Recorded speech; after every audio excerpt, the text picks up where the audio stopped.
और तहव्वुर राणा जो कि मुख्य साजिशकर्ता माना जा रहा है 26 सितंबर का, उसका भारत आने से अब सवाल यही है कि पाकिस्तान जरूर परेशानियों में फंस रहा होगा, लेकिन पूरे देश में एक उम्मीद है कि अब इंसाफ होगा 26/11 का, क्योंकि आतंकी तो मारे गए थे, कसाब को भी उसके अंजाम तक पहुंचा दिया गया, लेकिन तहव्वुर राणा वो साजिशकर्ता, वो पाकिस्तान की आर्मी का डॉक्टर जिसने दरअसल पूरी साजिश रची थी 26/11 के आतंकी हमलों की, वो अब तक अमेरिका में छिपा बैठा था। 16 साल की कोशिशें रंग लाई हैं, आज वो भारत पहुंचा है प्रत्यर्पण करके, और इसके बाद अब एनआईए के अधिकारी वहां पर तमाम कागजी कार्रवाई पूरी कर रहे हैं, जिसके बाद एनआईए दफ्तर भी जा सकता है और ऐसा भी मुमकिन है कि उसे सीधा कोर्ट में ही पेश किया जा सकता है। जो अभी तक की मिली जानकारी है उसके मुताबिक एक बार फिर से आपको लिए चलते हैं, हमारे तमाम सहयोगी हमारे साथ इस वक्त जुड़ रहे हैं, और महाराष्ट्र के मुख्यमंत्री भी ये कह रहे हैं कि तहव्वुर राणा को कठोर सजा मिलेगी।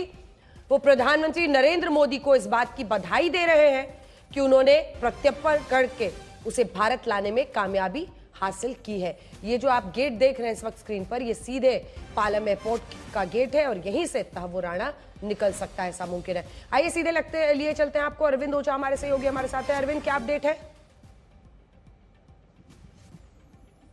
देखिए, अभी अंजना जो हमें जानकारी मिली है वो ये है कि 8 बजे के आसपास जो पालम टेक्निकल एरिया है वहां से तहव्वुर राणा को लेकर एनआईए की टीम, दिल्ली पुलिस की टीम निकलेगी। और जो अभी अभिषेक जरा करीब आए ताकि हम ये हलचल भी जरा ये तस्वीर दिखाइएगा। देखिए, यहाँ हलचल भी शुरू हो गई है। जो पैरामिलिट्री फोर्सेस के जवान हैं वो आपको यहाँ पर चहलकदमी करते हुए दिखाई देंगे। जो हमें जानकारी मिली है 8 बजे के आसपास जो दिल्ली पुलिस की टीम है वो तहव्वुर राणा को लेकर पालम टेक्निकल एरिया से निकलेगी और सीधा जो पटियाला हाउस कोर्ट है वहां पर जा सकती है और फिजिकली तौर पर प्रोड्यूस किया जाएगा तहव्वुर राणा को, और उसके बाद पुलिस कस्टडी रिमांड की मांग करेगी। अमूमन जो टेरर से रिलेटेड मामले होते हैं, आतंकवाद से रिलेटेड मामले होते हैं, हाई प्रोफाइल मामले होते हैं, उसमें मैक्सिमम जो पुलिस कस्टडी रिमांड है वो 27 से 30 दिन तक की मिल सकती है एजेंसियों को। हालांकि जो शुरुआत में है वो 8 से 10 दिन की जो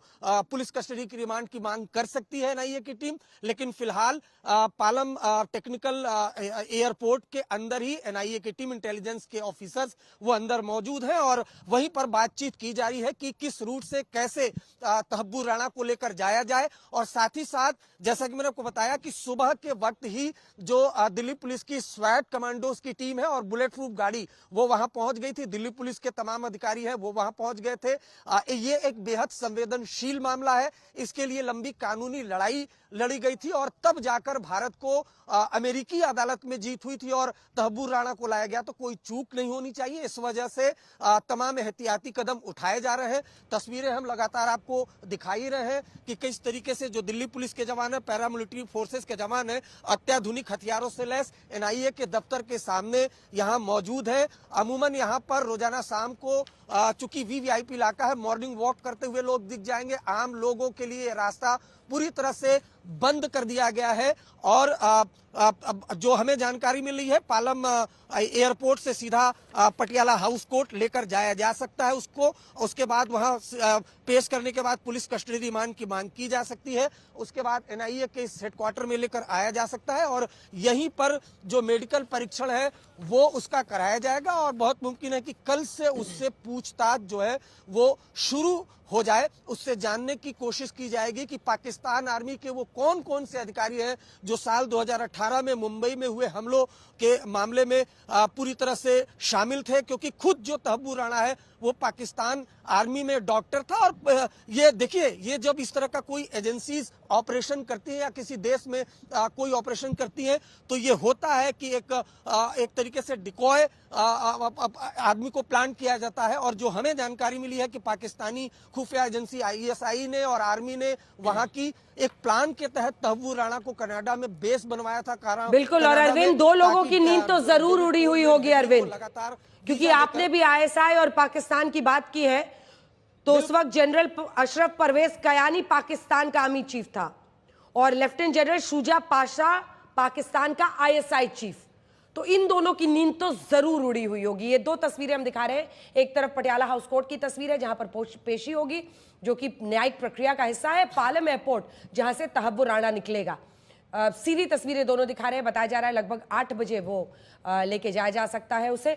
लेकिन अरविंद, अशरफ परवेज कयानी उस वक्त का आर्मी चीफ पाकिस्तान का, और शुजा पाशा जो कि आईएसआई का चीफ था, दोनों की धड़कन तेज होगी क्योंकि अब धीरे धीरे परतें खुलेंगी, किस किस का नाम उगलता है, किस तक पहुंचता है। लेकिन उससे पहले एक बार संजय के पास चलते हैं। संजय, पटियाला हाउस कोर्ट में क्या चल रहा है?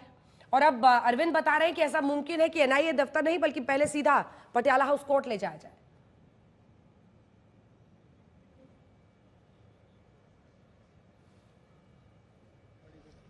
गेट नंबर 1 पर आकर खड़े हैं और एहतियातन, क्योंकि गेट नंबर 4 से उन्हें पैदल बहुत दूर लेकर जाना पड़ेगा। गेट नंबर 1 से अगर गाड़ी आती है तो सीधा अंदर गाड़ी पहुंचेगी।